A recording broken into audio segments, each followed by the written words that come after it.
करते हुए योग आसन प्राणायाम आदि करते हैं तब इसका पूरा लाभ होता है। तो मैं आपको आपकी जिंदगी के लिए छोटे छोटे कुछ 4 नियम बताना चाहता हूं और ये 4 नियम का पालन आप सब करिए। मैं आपको विनम्रतापूर्वक लेकिन विश्वास से कहता हूं कि ये 4 नियम का जो भी पालन करेगा जिंदगी में बीमारी और रोग उसको कभी आएंगे नहीं। परम पूजनीय स्वामी रामदेव जी खुद 40-45 साल से इन 4 नियमों का पालन करते हैं। आप भी अगर ये पालन करेंगे तो बहुत अच्छा होगा। मैं भी करता हूं मेरे जीवन में। मैं पिछले 15 वर्षों से योग प्राणायाम करता हूं, उसके साथ कुछ नियम मैंने बनाए हैं, वो नियम का पालन करता हूं और वही नियम आपको बताना चाहता हूं। स्वामी जी पालन करते हैं, मैं करता हूं, हमारे लाखों योग शिक्षक करते हैं और इन नियमों का पालन करने से हमको इतना लाभ हुआ है कि कभी बीमारी आती नहीं। 15 साल से मैंने हर बार मेरा बीपी चेक किया, नॉर्मल है, शुगर नॉर्मल है, ट्राइग्लिसराइड्स नॉर्मल है, कोलेस्ट्रॉल नॉर्मल है। पिछले 15 साल में कभी सर्दी जुकाम भी नहीं हुआ, गला भी नहीं बैठा, कभी हॉस्पिटल नहीं देखा, कभी डॉक्टर के पास नहीं गए, क्योंकि जरूरत नहीं पड़ी। और वो जरूरत नहीं पड़ी क्योंकि हम निरोगी हैं, स्वस्थ हैं। ये निरोगी और स्वस्थ होने के लिए आयुर्वेद की एक छोटी सी जानकारी आपसे मैं शेयर करना चाहता हूं। आयुर्वेद में यह कहा गया है कि किसी भी व्यक्ति को निरोगी होना है, रोग मुक्त होना है, तो अपने जीवन में 3 बातों का ध्यान रखे। अपना वात, पित्त और कफ तीनों का संतुलन रखे। वो 3 तरह के दोष हैं हमारे शरीर में, वात, पित्त, कफ। आपने सुना होगा ये त्रिदोष आधारित शरीर है। जब वात बहुत बिगड़ जाता है तो 80 से ज्यादा रोग आते हैं। जब पित्त बहुत बिगड़ जाता है तो लगभग 46 से 50 रोग आते हैं और जब कफ बिगड़ जाता है तो 28 रोग आते हैं और वात, पित्त, कफ तीनों बिगड़ जाएं तो 148 रोग आते हैं। सर्दी, खांसी, जुकाम से लेकर और कैंसर तक जो आखिरी रोग माना जाता है, ये सब वात, पित्त, कफ के बिगड़ने का खेल है। तो इस देश के आयुर्वेद चिकित्सा के सबसे महान लोगों में से कुछ नाम आप जानते हैं, जैसे चरक ऋषि, जैसे सुश्रुत ऋषि। ऐसे एक ऋषि हुए बाघभट्ट। बाघभट्ट ऋषि ने एक पुस्तक लिखी है, उसका नाम है अष्टांग हृदयम, और एक पुस्तक लिखी है उसका नाम है अष्टांग संग्रहम। इन दोनों पुस्तकों में उन्होंने 7000 नियम बताए हैं। उनमें से 4 बताता हूं, अच्छे लगे तो आज से ही पालन करो और दूसरों को भी बताओ ताकि कोई भी इन नियमों का पालन करे तो बीमार ही ना पड़े। ये 4 नियम हैं वात, पित्त और कफ को संतुलित रखने के लिए। अब वात, पित्त, कफ तीनों एक साथ आपके संतुलित रहें तो उसके लिए पहला नियम है खाना खाने के तुरंत बाद पानी नहीं पीना। ये पहला नियम है। आप बोलेंगे ये तो बड़ी मुश्किल बात है, खाना खाते ही पानी पीते हैं हम तो सबके सब, और बिना पानी पिए खाना ही नहीं खाते। कई लोग तो खाने से ज्यादा पानी पीते, खाना कम खाते हैं, पानी ज्यादा पीते हैं। ये खाना खाने के बाद पानी कभी भी नहीं पीना, क्योंकि महर्षि बाघभट्ट कहते हैं भोजनांते विषम वारी, माने भोजन के अंत में पानी पियो तो जहर के पीने के जैसा है। इसलिए वो कहते हैं कभी भी खाने के तुरंत बाद पानी मत पियो। अब आप मुझे पूछोगे क्यों नहीं पिए, कारण बता दो। कारण मैं बताना चाहता हूं सरल भाषा में। हम जब खाना खाते हैं ना तो पेट में सारा खाना इकट्ठा होता है। पेट में एक स्थान होता है, उसको हम कहते हैं जठर। संस्कृत में, हिंदी में जठर कहते हैं, अंग्रेजी में उसको एपिगैस्ट्रियम कहते हैं, हिंदी में कुछ लोग उसको आमाशय भी कहते हैं। ये जठर छोटा सा स्थान है। आपके पेट में नाभि है ना, उसके लेफ्ट साइड में बाईं तरफ छोटा सा स्थान है। सारा खाना आपका इसी स्थान पर आता है। जो भी आप खाते हो, रोटी, चावल, दाल, सब्जी, दूध, दही, कुछ भी खाओ, सब कुछ जठर में आता है। अब जठर में जैसे ही खाना इकट्ठा होता है तो उसमें आग जलती और उस आग को कहते हैं जठर अग्नि। मिला के बोल देते हैं जठराग्नि। आप जैसे ही खाना खाते हो पेट में, जठर में अग्नि जलती है, वो अग्नि खाने को पचाती है और अग्नि खाने को ऐसे ही पचाती है जैसे रसोई घर की अग्नि खाने को पकाती है। आपके रसोई घर में आप अग्नि जलाओ, उसके ऊपर दूध रख दो, दूध में थोड़ा चावल डाल दो, अग्नि जब तक जलती रहेगी खीर तब तक बनती रहेगी। आप घर में अग्नि जलाओ, उसके ऊपर पानी रख दो, उसमें दाल डाल दो, दाल की पकने की क्रिया तब तक चलेगी जब तक अग्नि जलेगी। ऐसे ही पेट में होता है, जैसे ही आपने खाना खाया पेट में अग्नि जलती है, और जब तक अग्नि जलती है तो खाने के पचने की क्रिया चलती है। जैसे रसोई घर में खाना पकाते हैं वैसे ही पेट में भी खाना पकता है, इसी को हम पचने की क्रिया कहते हैं, अंग्रेजी में उसको डाइजेशन कह देते हैं। तो आपने खाना खाया, पेट में अग्नि जल गई, अब वो खाने को हजम करेगी, पचाएगी। अब मुझे एक प्रश्न का उत्तर दो आप, कि जैसे ही आपने खाना खाया पेट में अग्नि जल गई और वो खाने को पचा रही है, तुरंत आपने गट गट गट गट पानी पी लिया और खूब ठंडा पानी पी लिया, बर्फ मिलाया हुआ पानी पी लिया, फ्रिज का पानी पी लिया। क्या होने वाला है? अग्नि जलेगी कि बुझेगी? अग्नि के ऊपर पानी डालो तो अग्नि और पानी की दोस्ती नहीं है, दुश्मनी है। पानी अग्नि को बुझा देता है। तो आपने खाना खाया, अग्नि जली, पीछे से गटगट पानी पी लिया, अब अग्नि शांत हो गई, अब खाना पचेगा नहीं, तो वो पेट में पड़ा पड़ा सड़ेगा, और सड़ा हुआ खाना 100 से ज्यादा विष पैदा करेगा, और वो 100 विष आपकी जिंदगी को नरक बना देंगे और जिंदगी भर आप बीमार पड़े रहेंगे। आपको मालूम है, कई लोग कहते हैं मुझे पेट में बहुत गैस बनती है। ये गैस उन्हीं को बनती है जिनका खाना हजम नहीं होता। कोई लोग कहते हैं कि मुझे पेट में जलन होती है, ये जलन उन्हीं को होती है जिनका खाना पचता नहीं। कोई कहते हैं कि मेरे पेट में एकदम गुम हो जाता है, फूल जाता है, ये सब वो लक्षण हैं जब खाना पचता नहीं। तो खाना पचेगा नहीं तो सड़ेगा, सड़ेगा तो विष पैदा करेगा, और वो विष आपको बीमार करेंगे। इसलिए महर्षि भागवत ने कहा, खाना खाते ही पानी मत पियो। समझ में आया? फिर आप बोलोगे कितनी देर तक नहीं पिए? कम से कम 1 घंटे तक। 1 घंटे बाद पानी पियो। आप बोलोगे जी 1 घंटा क्यों? ये जो अग्नि जलने की क्रिया है ये लगभग 1 घंटे तक ही चलती है पेट में, उसके बाद अग्नि अपने आप शांत हो जाती है, उसके बाद पानी पी लो। तो खाना अगर 10 बजे खाया तो 11 बजे पानी पियो, 11 बजे खाया तो 12 बजे पियो, 12 बजे खाया तो 1 बजे पियो, 1 घंटे बाद पानी पियो। अब आपके मन में यह सवाल आ सकता है कि खाना खाने के पहले पी लें क्या? हाँ पी लो, 40 मिनट पहले पेट भर के पानी पी लो। 10 बजे खाना खाना है, 9:20 पे खूब पानी पी लो, जितना पी सकते हो।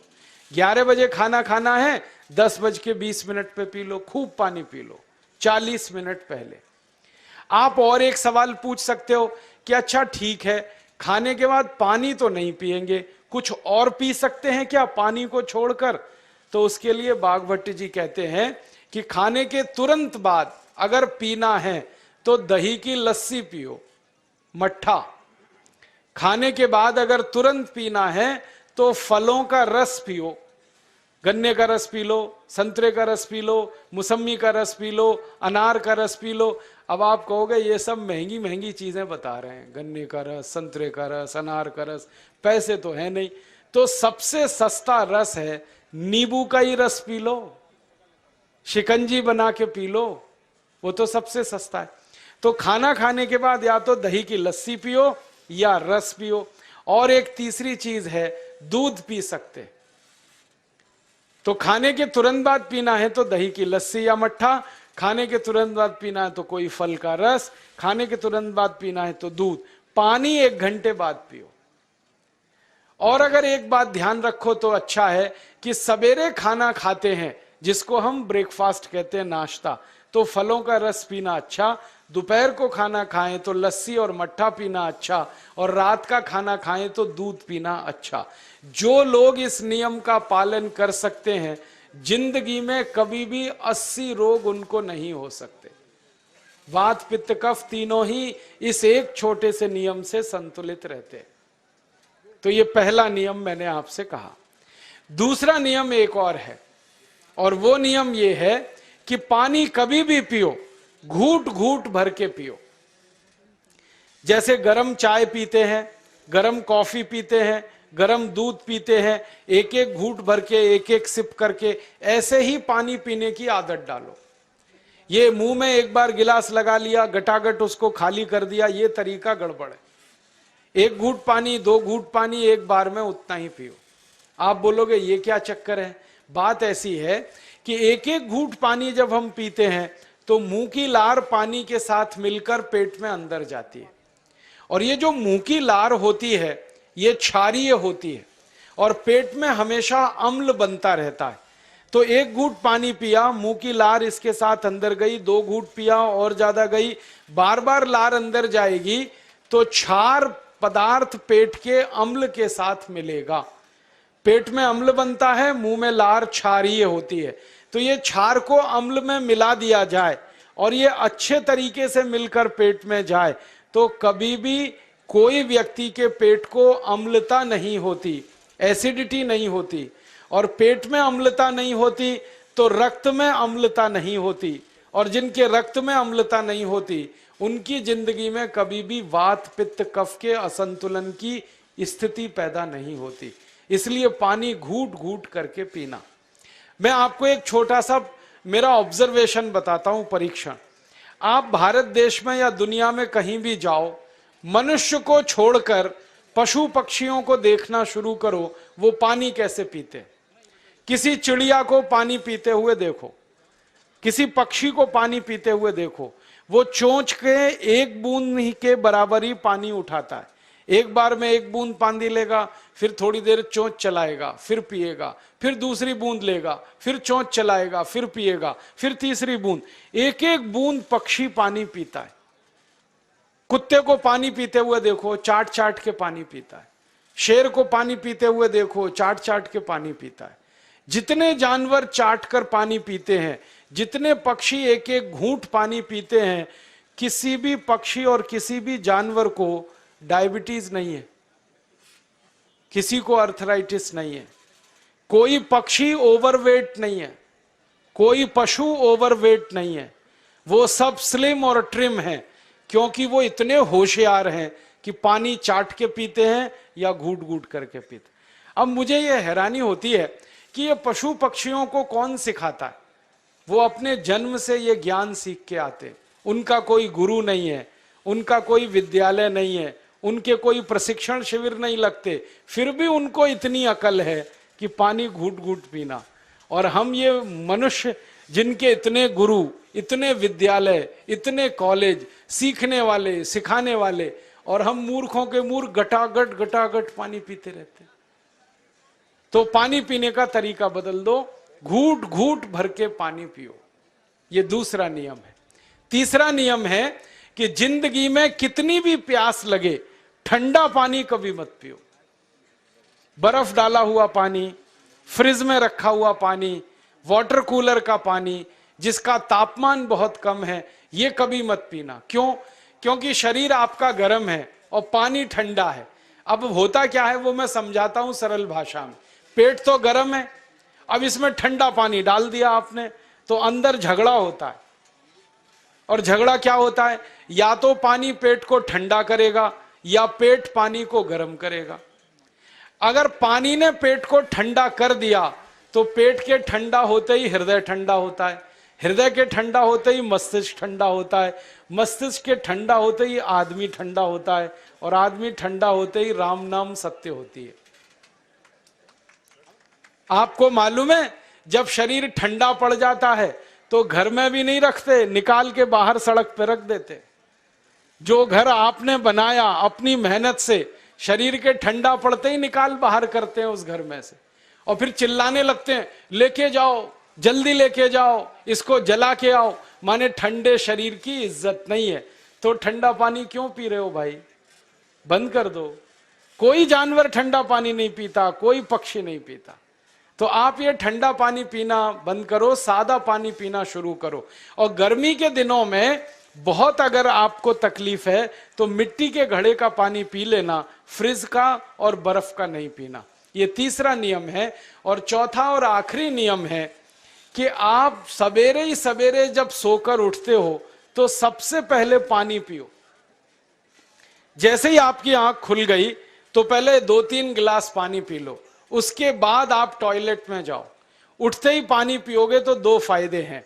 पहला फायदा यह है कि पानी पेट में जाकर बड़ी आंत को साफ करता है, और जैसे ही बड़ी आंत की सफाई होगी पेट पे दबाव पड़ेगा और आप संडास घर में जाएंगे, 2-3 मिनट में पेट आपका साफ हो जाएगा। जिनका पेट सुबह एक बार में साफ हो जाता है उनकी जिंदगी में कभी रोग नहीं आता। इसलिए सुबह सुबह उठते ही पेट साफ होना जरूरी है। और उठते ही पानी पियोगे तो मुंह की जो लार है वो पानी के साथ मिलकर अंदर जाएगी। सुबह पेट में एसिड की मात्रा ज्यादा होती है, इसलिए लार का पेट में जाना बहुत जरूरी है। इसलिए सुबह उठते ही पानी पीना बहुत जरूरी है। ये 4 नियम हैं आयुर्वेद के। पहला नियम, खाना खाने के 1 घंटे बाद पानी पीना। दूसरा नियम, पानी को हमेशा घूट घूट भर के पीना। तीसरा नियम, कभी भी जिंदगी में ठंडा पानी नहीं पीना। और चौथा और आखिरी नियम, सवेरे उठते ही सबसे पहले पानी पीना। 4 नियमों का पालन जो भी अपने जीवन में कर सकता है वो वात पित्त कफ तीनों को संतुलित रख सकता है। और जिसका वात पित्त कफ संतुलित है उसके जीवन में बीमारी नहीं आती है। और जो बीमार नहीं पड़ते हैं वो स्वस्थ और तंदुरुस्त और सुखी रहते हैं। उनकी जिंदगी का खर्चा कम होता है और देश का भी बहुत सारा पैसा बचता है। आपको शायद मालूम है या नहीं, 1 साल में हम जब बीमार पड़ जाते हैं भारतवासी तो साल का करीब 6 लाख करोड़ रुपया हमारा खर्च हो जाता है उन बीमारियों का इलाज करने में। इसलिए इतना पैसा फालतू में हम खर्च करें हर साल 6 लाख करोड़, ये बहुत बड़ी रकम है। इससे बेहतर यह है कि हम बीमार ही नहीं पड़ें और स्वस्थ रहें, सुखी रहें। और ये 6 लाख करोड़ का जो खर्चा हम करते हैं बीमार पड़ने पर, अक्सर ये एलोपैथी की दवाएं खाने में खर्च होता है। और जो एलोपैथी की दवाएं हम खा रहे हैं जैसे paracetamol, Baralgan, Butazone, oxyphenbutazone, aspirin, Disprin, Novalgin, ये सब ऐसी खराब दवाएं हैं जो दुनिया के देशों में 20 साल पहले बंद हो चुकी हैं, भारत में धड़ल्ले से बिक रही हैं और हमको बीमारियों से ज्यादा गंभीर बीमारियों में फंसा रही।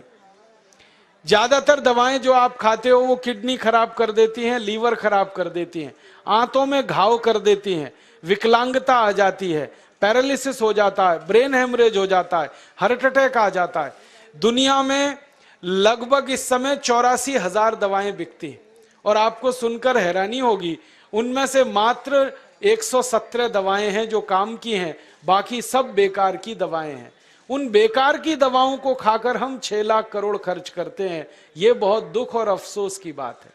और ये 6 लाख करोड़ का खर्चा समाज के वो लोग करते हैं जिनको जिंदगी में हर समय अपना आर्थिक स्थिति को देख के चलना पड़ता है, जिनकी आमदनी बहुत नहीं है, जिनके घर में आमदनी के बहुत ज्यादा साधन नहीं है, उनको ये पैसा खर्च करना पड़ता है। तो कई बार क्या होता है, किसी का घर बिक जाता है, किसी का खेत बिक जाता है, किसी के घर के गहने गिरवी रख जाते हैं, किसी को कर्ज लेना पड़ जाता है, किसी को कर्ज लेकर दोबारा कर्ज लेना पड़ जाता है। मैंने इस हिंदुस्तान में पिछले 15 साल के प्रवास में देखा कि गांव-गांव के गरीब किसान कर्ज ले लेकर ये महंगी दवाएं खाकर इलाज करते हैं, डॉक्टरों को पैसा देते हैं, दवा कंपनियों को देते हैं, और वो पैसा फिर इस देश में से दूसरे देश में चला जाता है, क्योंकि अक्सर ये दवाएं बनाने वाली कंपनियां विदेशी होती हैं। तो हम 6 लाख करोड़ खर्च करें अपने खून पसीने की कमाई का, उससे अच्छा ये है बीमार ही ना पड़े, दवा खाने की जरूरत ही ना पड़े, तो हम सुखी रहें, स्वस्थ रहें। तो योग प्राणायाम करें, 4 नियमों का जीवन में पालन करें, बहुत आसान है आपके लिए।